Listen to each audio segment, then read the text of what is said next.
Hello. ഇന്ന് ഞങ്ങൾ duty കഴിഞ്ഞ് ഇറങ്ങിയപ്പോൾ വേറൊരാളും കൂടെ ഡ്യൂട്ടി കഴിഞ്ഞ് പോകുന്നുണ്ടായിരുന്നു കേട്ടോ. കണ്ടില്ലേ, ഡ്യൂട്ടി കഴിഞ്ഞ് പോണ സണ്ണിനെ കാണാൻ ഒരു പ്രത്യേക ഭംഗിയായിരുന്നു. അത് കഴിഞ്ഞ് അടുത്ത ഷിഫ്റ്റിലെത്തിയ മൂണിനെ കാണാൻ അതിലും ഭംഗിയായിരുന്നു കേട്ടോ. ഇന്ന് നമുക്കൊരു വെജിറ്റേറിയൻ ഫുഡ് മൂഡായിരുന്നു.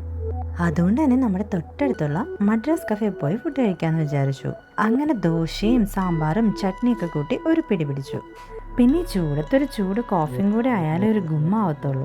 ഞാൻ ഈ അടുത്താട്ടോ കോഫി കുടിച്ചു തുടങ്ങിയത്. പക്ഷെ ഇപ്പൊ കുടിച്ച് ഞാൻ ചെറുതായിട്ടൊരു കോഫി അഡിക്റ്റ് ആയിട്ടുണ്ട്. അങ്ങനെ ഞാൻ എക്സ്പ്രഷൻ ഇട്ട് കോഫി കുടിക്കുന്നതുകൊണ്ട് കിവയും വന്നൊരു സിപ്പ് എടുത്തിട്ട് പോയി. അങ്ങനെ ഫുഡ് കഴിച്ച് പിന്നെ കിവ അവിടെ നിന്ന് സാഷ്ടാംഗം വീണ് പ്രണമിച്ചതിന് ശേഷം നമ്മൾ അവിടെ നിന്ന് ഇറങ്ങി. അപ്പോഴായിട്ട് നമ്മൾ ആ സത്യം മനസ്സിലാക്കിയത് ഒരു ഐസ്ക്രീമും കൂടെ കഴിക്കാനുള്ള ഗ്യാപ്പ് ഉണ്ടെന്ന്. അങ്ങനെ നമ്മൾ ഐസ്ക്രീം ഷോപ്പ് തപ്പി നടന്നു. അതിനിടയിൽ കുക്കുവിന്റെ കുറച്ച് ഫണ്ണി ക്വസ്റ്റ്യൻസും ഉണ്ടായിരുന്നു. അത് കേട്ട് കിവയും കുറച്ച് ക്വസ്റ്റ്യൻസ് ചോദിച്ചു. പിന്നെ കിവ നമ്മൾ എന്ത് പറഞ്ഞാലും കറക്റ്റ് എന്ന് പറഞ്ഞ് പൊക്കി വിടും. അങ്ങനെ നമ്മൾ മാൽവി എന്ന് പറയുന്നൊരു ഷോപ്പിൽ കയറി അവിടെ 2 ഐറ്റംസ് ട്രൈ ചെയ്തു കേട്ടോ. നമ്മൾ യൂഷ്വലി ഇവിടുന്ന് കേക്കൊക്കെ വാങ്ങാറുണ്ടെങ്കിലും ഇത് ആദ്യമായിട്ടാണ് കേട്ടോ ട്രൈ ചെയ്യുന്നത്.